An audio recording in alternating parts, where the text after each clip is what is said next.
Welcome everybody to GoLocal Live. I'm Josh Fenton, CEO and co-founder. I'd first like to thank all my guests from earlier today, Zach Levesque from North Point, Tracy Minkin, travel editor at Coastal Living, and our original lifestyle editor, Paul Krasinski, the People Platform, very experienced, innovative technologist and innovator, and my original co-founder of GoLocal. Now let's go to Dr. Michael Fine. Dr. Fine, thanks so much for joining us. Thanks, Josh. Good afternoon. Okay, let's, I do want to correct one thing I said yesterday in referencing the strategy in Sweden. The Swedes have gone for a herd immunity strategy, keeping businesses and schools open. The lead epidemiologist there, I said, thought that they would have herd immunity a year from May. That was incorrect. He thinks it will be this May. So if that comes to fruition, that's a much different strategy from America, which has been about lockdown, and much of Western Europe. And they will have maybe broken the code much quicker, much more successfully, and much less pain to their economy. Dr. Fine, let's go to the numbers. Thanks, Josh. We are approaching 3,100,000, just under that now, probably get over that today.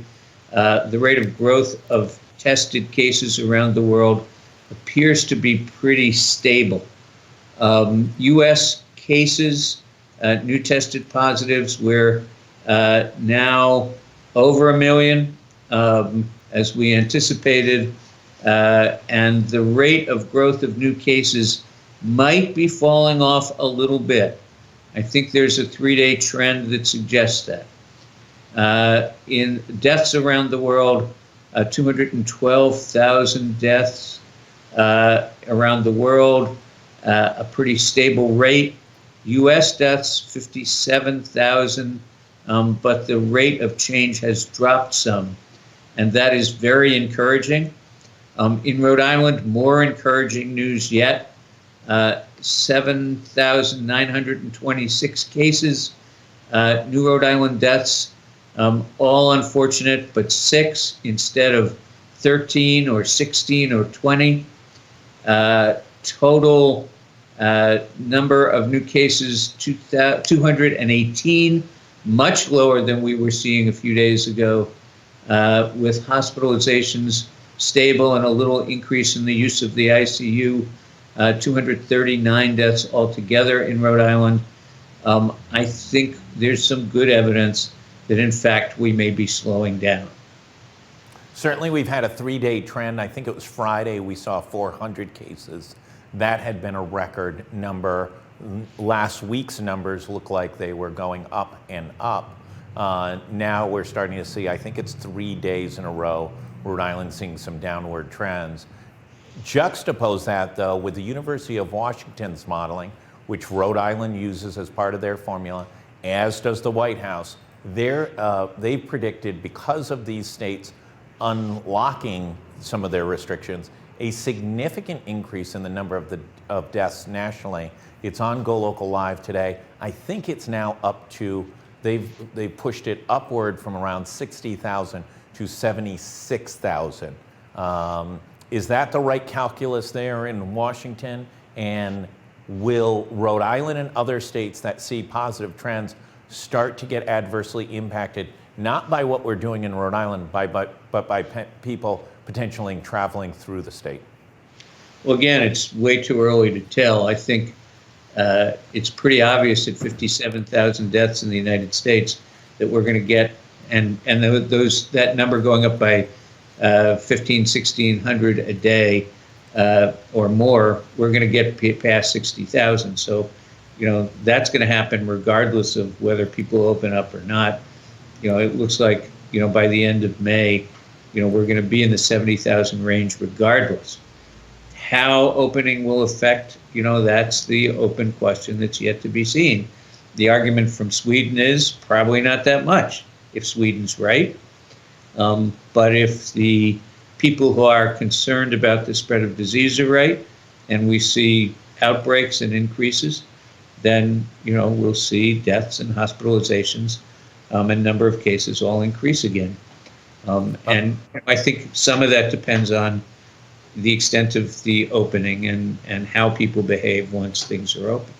The one thing the Swedes do is they really lock down older Swedes. They are in de facto quarantine from the rest of the population. But if you go and look at any video from anywhere in Sweden today, it looks like an average spring day anywhere in a normalized world. Well, that's always been a strategy opportunity. If you restrict from movement anybody over 60, if you basically keep people isolated in their homes, the good news is your death rate will go down, sort of by definition. Everyone else can move around, and though they may get sick, they are unlikely to get sick enough to push the death rate up a large extent. If you even look at Rhode Island's numbers, our numbers in some ways reflect that. 80% or so of our deaths have been in nursing home patients. So if you take away the nursing home deaths, I haven't counted recently, but I think we're in the 50 to 60 number of deaths, which is not great, but not anything like 239. But the problem for older people is an existential one, which is how long do you want to live like that? Right. Do people really want to wait for a year or two to a vaccine, or are the Swedes right doing it the way they're doing it? Won't that get you herd immunity? And once herd immunity is achieved, maybe it takes another month or two for older people to move around, but then they can move around safely. Dr. Fine, the governor outlined her reopening plan. You can tell in the world of social media that people are really growing in frustration. I do think it's an outcome of the economic impact, not just the restrictive nature of government limiting people's behavior, but also the realities of the economic impact and how hard Rhode Island is getting hit. Does the frustration, the growing sentiment need to be part of the factor, or does public health need to dominate? Oh boy, that's also a pretty big question. That's a big question, Dr. Fine, Yeah. for a big-brained public health leader. Well, I think you can be nuanced about this. And I talked about this a little bit when we talked about Block Island yesterday. I think the art is to open what you can open and know how to keep closed what you need to keep closed, and know how to look at the data and change as you go. Once you make those choices, always informed by the data. I think you can do this safely if you do it well, and I can't tell you I have any science behind saying, this is the day restaurants should open versus this is the day barbershops should open.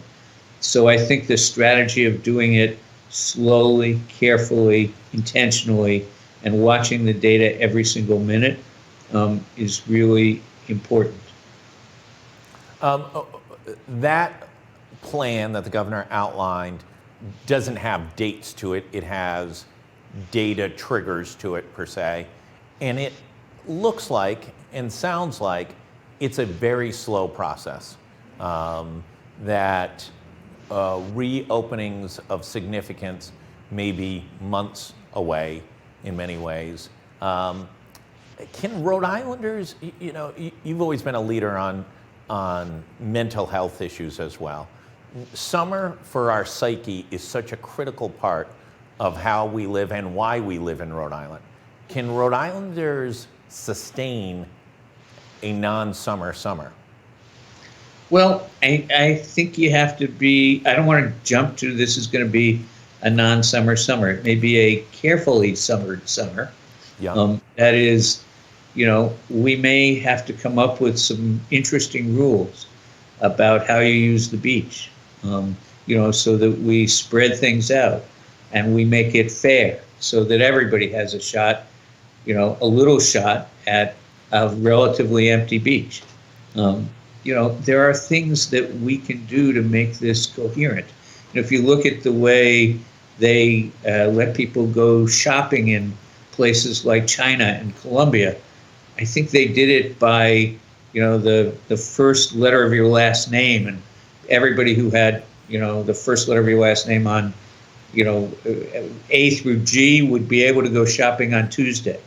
My guess is that we can actually do things like that and have a summer, maybe not the same summer we always have, address our mental health, start to spend some time together. And I think that works for everybody. I think, the idea is to celebrate our, what to me today looks like amazing success. I mean, I think there were some models that suggested our hospital use was going to be 3 and 4 times what it's been. Yeah. That the hospital use has been under control, that the number of deaths, frankly, is way lower than most models predicted. We're running pretty close to the Wuhan outcomes, assuming that you believe anything from the Chinese data at all. But we're doing way better than I thought we'd be doing. And so if we celebrate that, maybe that gives us the strength to live through a little bit of restriction with a little bit of opening, and do that with consensus, so everybody kind of plays nice, gets along, does what we're supposed to do, and doesn't sort of burst the bounds of what's reasonable. When I was a kid during the oil crisis, you went and bought gas based on, I think it was your license plate number or letter or something like that. The first number or letter. Is that what we're going to have to do to go get a clam cake at Flo's to be able to be eligible? Those with A through K will go one day, and the rest of the alphabet will go the other? It might be. And it's not the end of the world for a summer, as long as it's not forever. And then we'll see what happens in Sweden, because if the Swedish data is right, that means that maybe we can use that to get herd immunity a little quicker, and that will give us the opportunity to open up a little quicker. But we are doing way better than I thought we'd do, and that's fantastic. We're hearing anecdotal stories both from law enforcement as well as social service agencies about the impact on domestic abuse and on mental health issues. Are we doing enough to support those agencies bringing services, and whether or not we're bringing enough energy to be able to help people through this period of time, something that no one has ever dealt with before? Well, I don't know how to answer that, but I believe that we could be doing better than we are, reaching out to every single household. We still live in a model of when the wheel squeaks, we oil it. And so we don't listen for what's not squeaking. We don't listen for the distress that people aren't manifesting. At times like this, I think we need to find a way to check with everybody proactively instead of waiting for things to blow apart. I think that's what families do with each other. And as families have been functionally, sort of pulled apart a little bit in this process, I think that's where we could join in and push a little harder. But I'm hoping that this will be, not exactly over, but much reduced over the next month or two. And some of the need for that hopefully will be lessened. What are you seeing in the hottest of hot spots, Pawtucket and Central Falls right now? Well, we're still seeing a lot of disease, and we're still hearing about lots of families that are all infected, 6, 8, 10 people all infected in a household. And that obviously worries us. I think we're going to have more testing available soon. We're working to develop much more isolation support and family support, and I think we'll have that operational soon. But we are working hard to do everything we can at the local level to contain this, because I think there's a real case to be made for services available locally, provided locally. That's how we listen best. And I think, working together with state government, I'm hoping we will be able to rein in this very difficult disease that's raging through Central Falls and Pawtucket and Providence. I think Providence still has some major challenges according to the numbers, and that's something we want to collectively address. This is the challenge of having different demographics and different population density in different places, and still being one state, one people, and trying to be fair to everybody. Dr. Michael Fine, last word goes to you. Keep doing what you're doing. We're not ready to ease off the pedal yet. But what we're doing appears to be working at the moment. We can do a little more, but if everybody remembers the basic rules, which are, sort of use the social distancing principles in the short run, for sure. And if you get sick, go into isolation in a room by yourself immediately.